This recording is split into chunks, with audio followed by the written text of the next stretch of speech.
Hey everybody, it's the Plant-Based Business Minute. I'm Elysabeth Alfano. Each week I break down the top 3 headlines in a minute or less. Let's get into it. Lawsuit. The Physicians Committee for Responsible Medicine files a lawsuit against the U.S.D.A. for their dietary guidelines. The guidelines state that each American needs to have 3 servings of milk a day. That is twice as many as each American has now. The lawsuit says it's a conflict of interest for the United States Department of Agriculture to be promoting agricultural products, regardless of their health benefit. My business bottom line here is, as long as governments subsidize and promote meat and dairy, you're going to have sick Americans, which means rising healthcare costs and crippling businesses and families. Big news, Michelin star Chef Daniel Humm takes 11 Madison Park Plant-Based when it opens this spring. Although it happened later than I thought it would, the Michelin star chef is the first to show his veggie chops. My business bottom line is that expect to see more high-end chefs rebrand themselves as it becomes socially unacceptable to promote meat products for profit at the expense of the planet. Hawaii becomes the first American state to declare a climate emergency.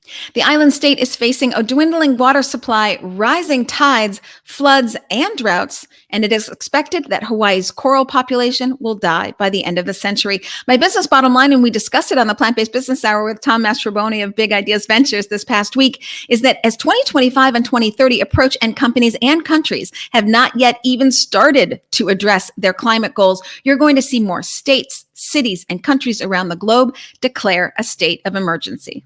This is why change is so critical. Shifting the global food supply system to a plant-based and cellular agriculture system will help to mitigate the damage. Godspeed. In a pathetic display of selfishness and showing how out of touch he is with the times and his own state's laws, California gubernatorial hopeful John Cox paraded around a half-ton bear on the campaign trail.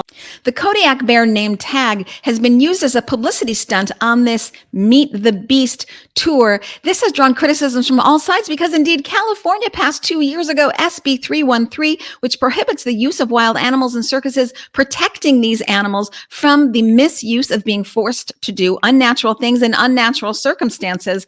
My business bottom line is this: John Cox is definitely running a circus, as cox-less as that might be. My Clubhouse and LinkedIn question for the week is, what is the year that NotCo will IPO? Send me your answer on LinkedIn or listen to the Plant-Based Business Hour if you'd like the answer to that question.